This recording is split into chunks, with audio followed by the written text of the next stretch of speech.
Hello, everyone, and welcome to week 6 of our course, Introduction to Korean History. I'm Bryce Rogers, the professor, and we're going to dive right in as the course goes on.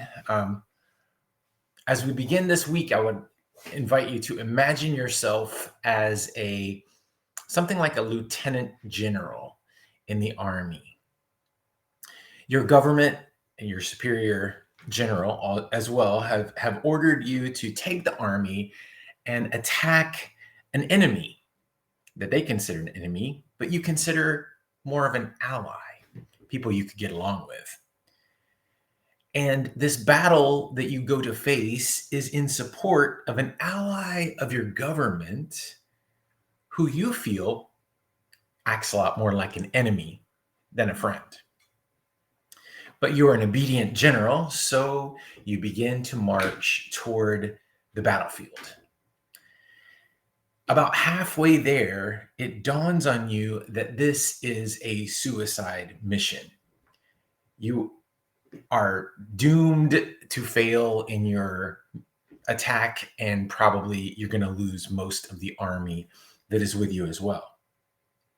So you're faced with a choice. You can keep marching toward certain death, or turn the army around and march in the opposite direction. Of course, if you go home, you will certainly face court-martial and probable execution for treason. Unless you could take a gamble and try to take over the government yourself and perhaps build a better country in the process. What would you do? Well, this was exactly the decision that was faced by Lee Seong-gi, who became the founder of the Joseon dynasty. He was ordered to march to attack the Ming dynasty in defense of the Yuan dynasty, who were the Mongols that they had been previously associated with, that Goryeo was associated with at the time.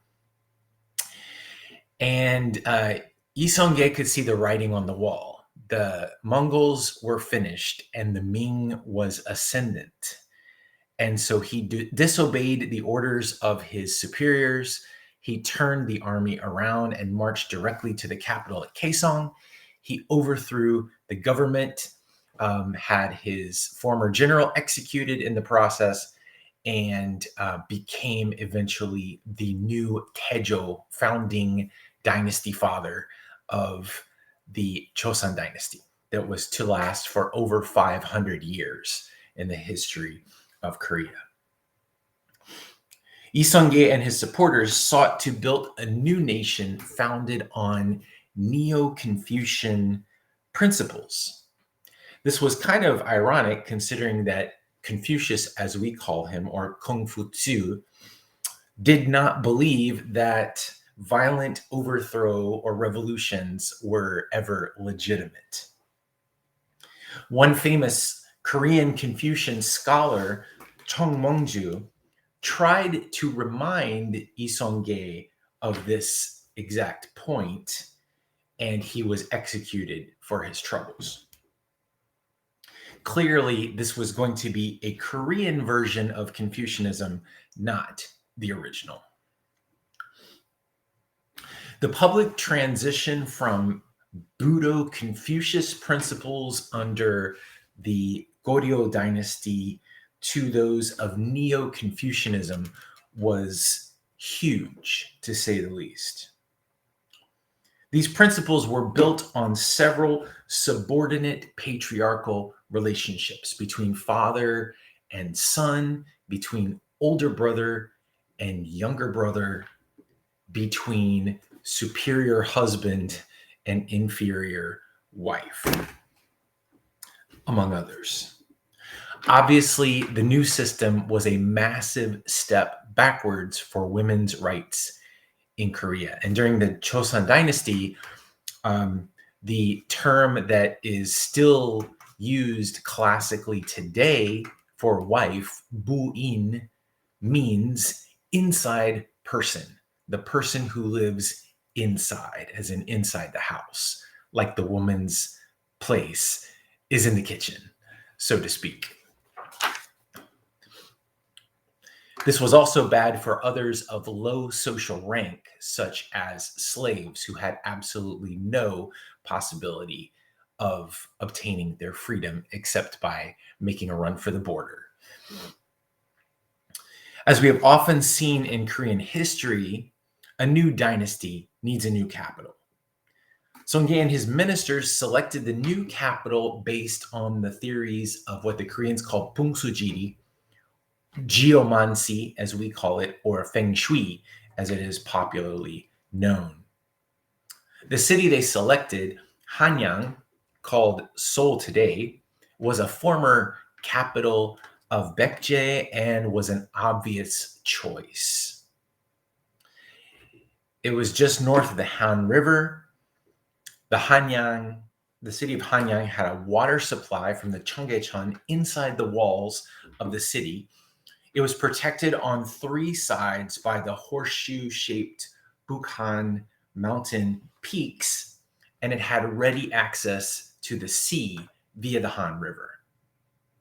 It has remained the southern capital of Korea, now known as the Republic of Korea, up to the present day. Much of what Koreans consider their native culture took shape during the Joseon dynasty, such as almost all of the traditional games played and traditional foods consumed during the annual harvest festival Chuseok, still in Korean society today. Now, despite the intrigues and the assassinations of the royal and aristocratic families, and you'll read about that in the readings, the Joseon dynasties created a fairly stable society. The northern bandits and raiders were pacified with assistance from the Ming dynasty in China, and the Joseon rulers were mostly able to keep the Japanese pirates under control. Another key advance of the period was the introduction in 1446 of the official Korean alphabet called Hangul, and you can see that around the frame of my video right now. The king who introduced it, Sejong Daewang, or Great King Sejong, as he's called in the English-speaking world, was considered the wisest ruler of the early Joseon period. Apart from his contributions to language and writing, he also helped reorganize land ownership and agriculture in the entire peninsula, vastly modernizing and systematizing the country as a whole, among his many other contributions. Another big loser of the period of early Joseon was Buddhism. Songgye realized that he had to get the Buddhists under control. At the beginning of his rule, Buddhist monasteries controlled huge portions of land. They controlled portions of the food supply, and they had standing armies that threatened the power of any kind of centralized government. But in his attempts to get Buddhism under control, he may have gone a bit too far. Gradually, laws were passed that excluded Buddhists from power, disbanded the armies, repossessed the land, banned eventually Buddhists from practicing any religion inside city limits, and eventually even outlawed the religion itself.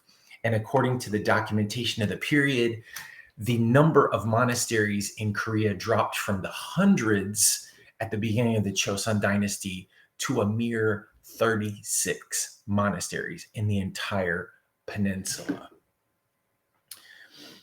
But Buddhism was not dead. It lived on in the hearts and minds of the people. It was a key part of their spirituality, combined with shamanism or animism, as we have already talked about. And in the middle Joseon period, we will see it come back with a vengeance to defend and possibly save Korea from invaders. Hope you enjoy the readings for this week. There are also maps that will be included, as well as the timeline. And don't forget to take the quiz. And we'll see you in week 7.